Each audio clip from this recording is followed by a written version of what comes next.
This episode is brought to you by TwoLinedMusicHutStore.com. TwoLinedMusicHutStore.com is your all-access to culture. Check out cultural merchandise like leggings, hats, mini boxing gloves, and bags. Also t-shirts like hip-hop, nature, rock bands, reggae, and dark fantasy. Fast shipping worldwide. That's TwoLinedMusicHutStore.com. Now let's check out this episode. You got to Fatis now. When in your career after you recorded No Black God did you actually put out an album now? No, doing the song No White God. I've been doing a lot of recordings because Fatis was this person. Fatis would be just in the studio every day, every night, 12 months of the year, 365, like him no live nowhere. Yeah. Fatis just live in the studio. So you will be given the chance to just make a lot of songs. Mm-hmm. Because Fatis will be working like with Dean Fraser, he'll be working with Garnet Sill, President Brown, Utan Green, I said Barry Salmon, Utan, all those persons, I said Charlie Chaplin, and people that, Josie Whale, you know what I'm saying? Them great artists that pass through the studio. So it's a blessing and an honor to be amongst the stars. So if you're amongst the stars, show me a company and I'll show you your character. And then if you lose the reputation, you lose the kingdom. And you can't come up in our kingdom so great and lovely with the culture, Rastafari, chanting down Babylon with the sweet reggae music, dancehall music, and the Rastaman culture with the Naya Bindia, where I hail the majesty, and really put it to a lower level. So we just got to just raise the belt, you know what I mean, to another level. Just raise it to that level where we know, say, yeah, upright, straight, clean, get the work done. So when you're there in a Fatis studio, you just sing every day, sing every night. And Fatis not really then at the studio all the time. Then Fatis just forward in at the studio one time out of the week. And when Fatis forward now, him just listen your song. Him just listen to all of your song and then him just listen everybody else's song at once. Then him go home. When Fatis go home now, him do him like a compilation and him say, yo, Zag, hear that tune, Miguel, hear that song, you like that one? Yeah, man, all right. You like how I do it, you love how it mix. So you would have like Stephen Stanley, you'd have like Soji mix and a whole lot of other engineers working. It was a real music industry and having that family with the roots, the culture to guide you and give you the strength and the energy. And these people, they need the energy they need young artists to come and help with the duty. So it was just fun for young youths and the legends in the music. So there and then Fatis just compile the album and says, you like how it sound? And I say, I don't like them two songs, the Panda album. Yeah. Then the two gangster-ish, take them off. And he say, all right, and put on them two there and put on them three there and him say, oh, it sound now. And him say, yeah, it sound better. It's like we can put on some more on it, because Fatis him love music. Night and day I play music. So Fatis just get the album compiled and listen to the album and I pass it.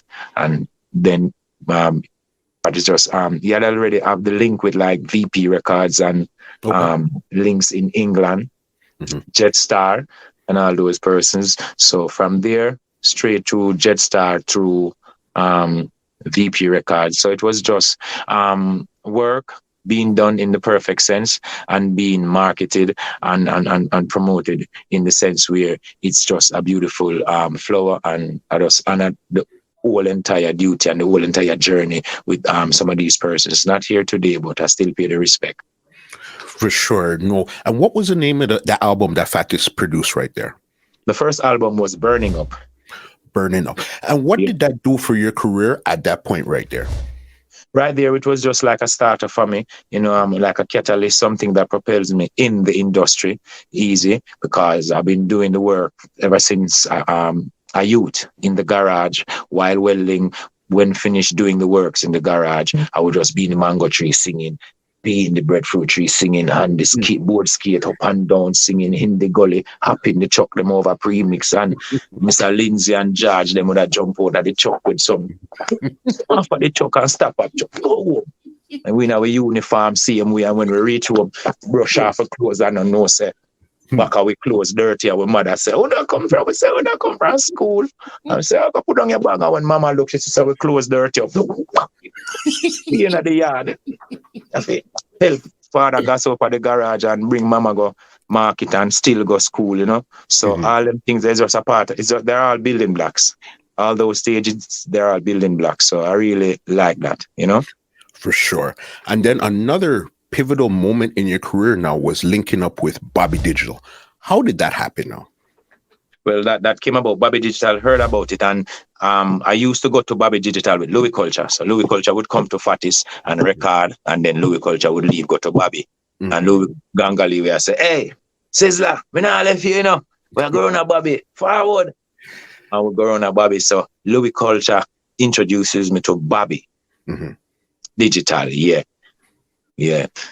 So Gangali again in the midst, and Ninja Kid. You know, so I used to go around there with Ninja Kid, Terror Fabulous, and Mega Bant and BG Man, the whole of them. Anyway, them there, that mads, hungry I kill we need a break in the music. So that's how we go about the place, by sound system, and next one now, differently from the artist. That's just one part of Sizzla journey. You have the selectors them now, Sky Juice, them can't escape, Ricky Trooper them now. So when we left around the Arrows now, we just go evening time, we fresh up after we left Arrows and meet up forward and the road and just gone at the stage show them, Rona House of Leo, Stone Love, Metro Media, you know me, I say, I saw we do the thing all over the country. So at them way that we grew up, so we sing Night, Day, Heat. Everywhere we go with us sing and nice up the place. So the citizens knew about Sizzla even before Sizzla got that break, because I've been everywhere. Once it's a stage show, my show. Walk and look feet. I hear you 100%, because this is when you got the massive hit, Thank You Mama, from Bobby Digital there. And at this time, were you traveling, this was when you, Luciana, and Mikey General were traveling together as a unit? Yeah, we've been traveling together ever since Fatis had structured the Xterminator crew, and you have persons with the respectable realms promoting it, so like Elise Kelly, Mama Elise Kelly, and Big A, and Mighty Might, you know, GT Taylor and Sunshine come on with a link same way, and you know what I say? Need a Muta Baruka. Muta Baruka is one of the first person to play the Sizzla. Okay. You know why God. Yeah, that's Muta's credit right there. So that is how we got it now. Most of the songs for Bobby Digital, they were done while Bobby was out the studio. Bobby came back and heard the songs. Yeah, me and Gangali run, they work it out, and Calibud, you know, yeah, that's so Calibud is the person that Calibud gets the credit. Calibud is always there. Then Bobby come hear the works. So when Bobby forward and sit in the studio, Sizzla and Calibud, we leave the studio. Same like with Xterminator, Fatis. And then Bobby would listen to the song, and then Bobby would just call me and say he's working with these 4, these 5, come fix this. And Gangali right there directing and helping, said speed. Gangali. Crazy. Is there Cocotti and Ainika Mose, we not left them out of this thing. And Sipo, yeah, a whole lot of big elder persons were rallying around Sizzla. Really love Sizzla. It's not a joke thing. I'm telling you the roots of the music. Yes. Crazy. Give me one moment with Bobby Digital that you'll never forget. Either something he said to you, something that happened in the studio, one special moment you'll never forget with Bobby. The time, I can't remember in full words, but I remember when Bobby was like telling Gangali thanks. Like he must say, yo, Gangali, you bring a youth here when you're Sizzla brown here. May I tell you, big up yourself. I know Bobby has stutter, stammer. Big up yourself. Yeah, that's memorable right there. Yeah, remember that. And even with Fatis too, because the two of them passed. One special moment with Fatis. With Fatis. Memorable moment with Fatis. Fatis always like cheering on persons and making fun of you. You know, and Fatis like laughing, but not a lot of persons sees that. So my memorable time with Fatis is when Fatis and Luciana link up, and anyone do anything stupid, they would just laugh at them from morning till night. They would just laugh, and Luciana and them laugh at you, and Sizzla in the middle to a laugh to a start go with a bonfire, because that's just it, you know. That's one memorable moment. Fatis and the whole band having fun that way, you You know what I mean? Making fun of each other.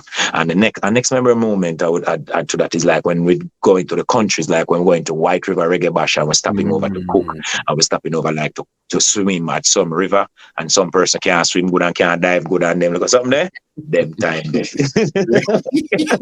Play some mash up. Yeah, we link some people and some Rasta man. Next time, yeah. This podcast is brought to you by www.twolinedmusichut.com.